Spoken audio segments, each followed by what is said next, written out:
Chapitre 11. L'hiver s'annonce rude. La température baisse et le moral ne vole pas haut. D'abord, il a décidé de rentrer à la maison, Cornebic. Allez, zou, ça suffit. La plaisanterie a assez duré. Il a fait ce qu'il a pu, après tout. Sans lui, Pied n'aurait même pas eu le temps de pointer le museau au bord de sa chaussette. Elle lui serait tombée dessus illico, les fouines. Il l'a recueillie, il l'a protégée du froid, de la faim, de la peur. Il l'a couvée sur son ventre pendant 4 automnes et 4 hivers. Qui dit mieux?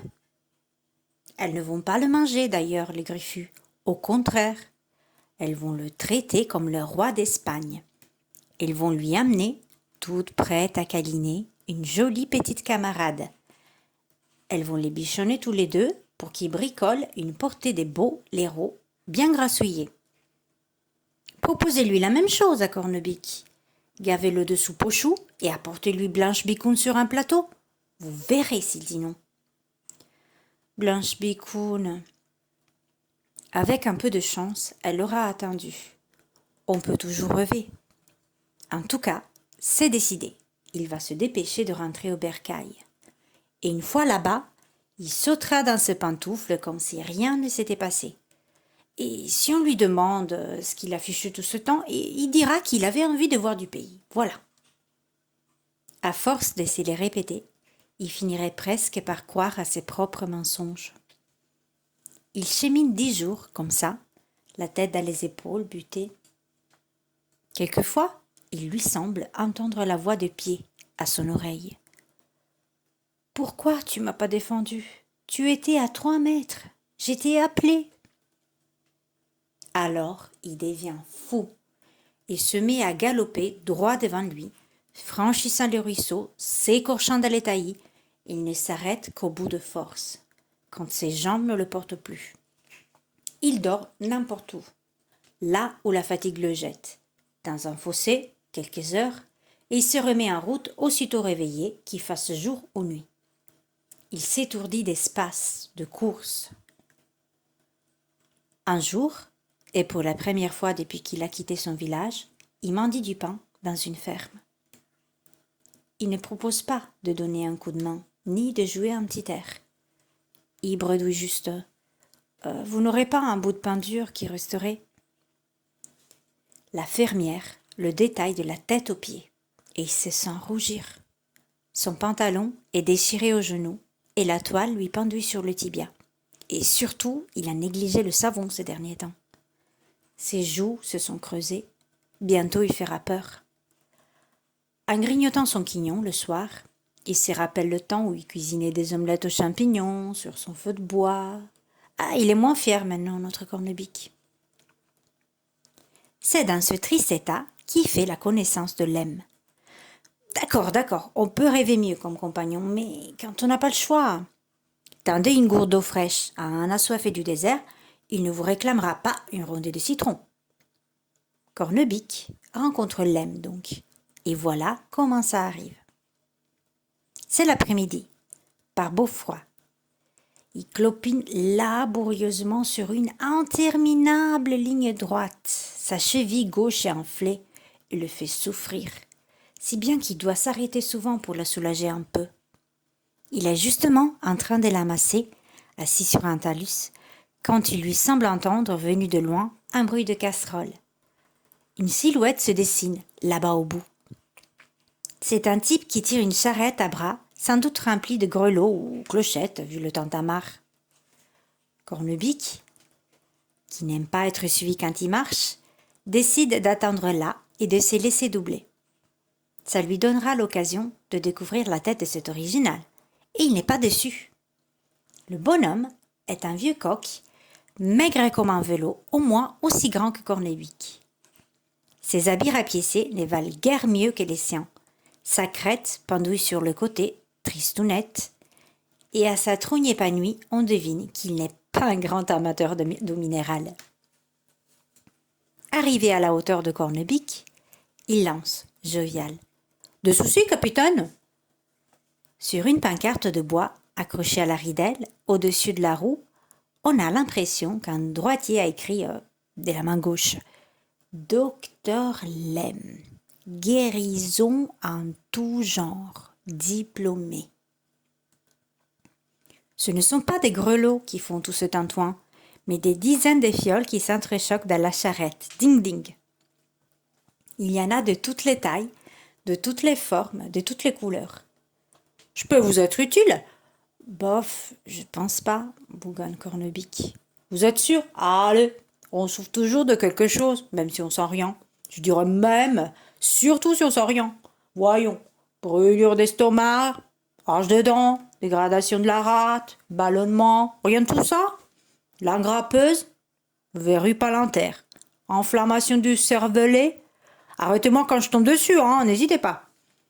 Déplacement du sternum, gonflement des organes flatulence, toujours pas? Ah, je vois, au feu de la maladie rare. Péritonite de la fesse, mycose galopante, disparition de l'os qui pue, douleur à la cheville gauche. Pardon, l'interrompt Cornebique qui commence à rigoler.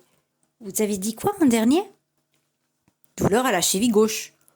Ah ça oui, je peux dire que je déguste. Comment vous avez trouvé? Comment j'ai trouvé? S'indigne le grand coq. Si vous saviez lire, messieurs, vous auriez noté la parenthèse sur la pancarte, même si par pure modestie, je l'ai écrite en plus petit. Ainsi donc, vous souffrez de la cheville gauche. Voyons, j'ai ici un médicament. Ah non, j'allais commettre une erreur fatale. Celui-ci, il est réservé exclusivement aux chevilles droites. Cheville gauche. Voilà, je l'ai. Tenez, vous allez boire avant chaque repas quelques gouttes de cette merveille. Vous doserez dans la capsule. Continuez le traitement et d'ici 3 jours, vous bondirez comme un Jean Lapin en criant « Merci, Dr Lem, vive le Dr Lem !» Cornebique éclate de rire. C'est qu'il ne lui était plus arrivé depuis 2 semaines. Qu'est-ce que ça fait du bien! Il en ressent un tel bien-être qu'il en pleurait presque. Ils font la route ensemble. Dès qu'il veut bien arrêter ses boniments, Lem est un charmant camarade. De temps en temps, il tire une petite bouteille plate de sa veste crasseuse et se jette une rasade derrière la cravate. Cornebique y met le nez une fois, mais pas 2. Ça brûle comme du feu.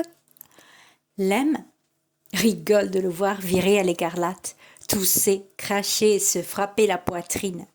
J'aurais dû te prévenir, mon garçon, c'est pour les grandes personnes. Il en a toute une réserve dans un tonnelet bien caché au fond de la charrette. Le soir, il invite Cornebique à partager son repas. Si ça te dit, j'ai un reste de gâteau au noix qu'on m'a donné hier, et puis c'est la saison des châtaignes, on pourra s'en faire griller quelques-unes. Je veux même du café. Repose-toi, je m'occupe de tout. Cornebique ne refuse pas. Pendant que Lem prépare le repas, il va se savonner dans un ruisseau.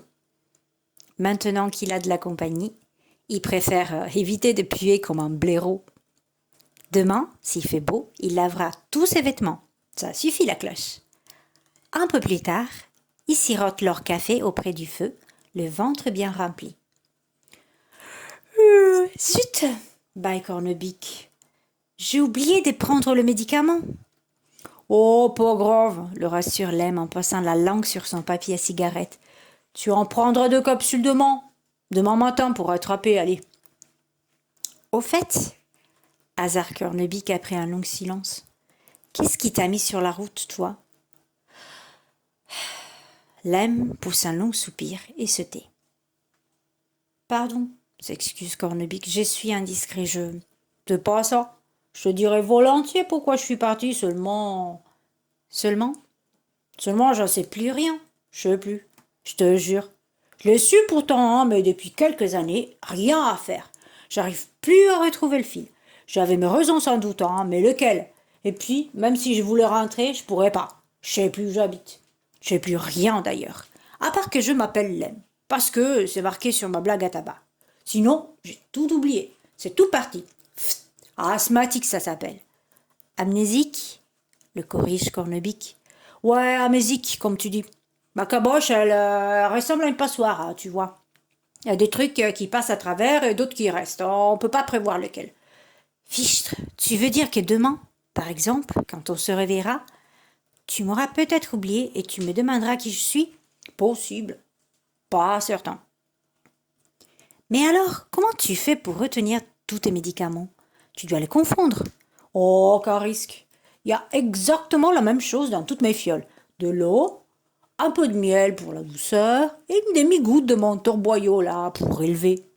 Ah, tu serais une sorte d'escroc si on veut. Escroc.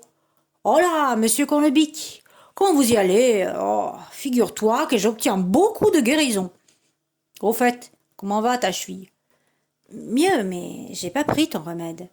Ouais, d'accord, mais tu l'as reniflé tout à l'heure, hein, ça peut suffire dans certains cas. Cornebic, dos à la flamme, s'assoupit lentement. Il va sombrer quand Lem lui retourne sa question.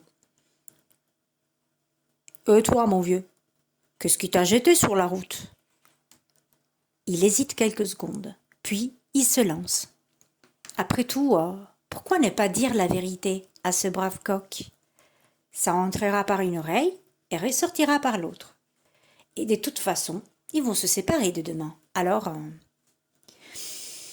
il prend une profonde inspiration et il raconte tout. Les yeux étoilés de Cornbiquette, son grand amour pour elle, ses rêves d'avenir. Lem, assis près de lui, l'écoute en hochant la tête. De temps en temps, il lâche des petits qui veulent dire je t'écoute, mon ami, et j'y comprends. Cornebic raconte le lavoir, Bicamborne, les illusions perdues. C'est la première fois qu'il livre le secret de son cœur. Même à pied, il ne l'avait jamais dit comme ça. Au bout de l'histoire, il conclut tristement. Et voilà comment j'ai quitté le village au petit jour. Je n'y suis jamais revenu. Tu me trouves bête, hein? Non, Lem ne le trouve pas bête. Il ne trouve rien du tout. Il dort profondément.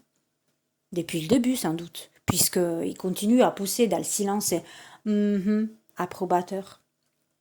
Cornebic le prend délicatement aux épaules et l'allonge sur la couverture. Il lui jette une veste dessus. Bonne nuit, docteur Lem. Faites des beaux rêves. Puis, il se couche à son tour et tâche de dormir. Sa dernière pensée va tout de même à pied. Où es-tu, mon petit bonhomme? Elles ne te font pas de mal, au moins.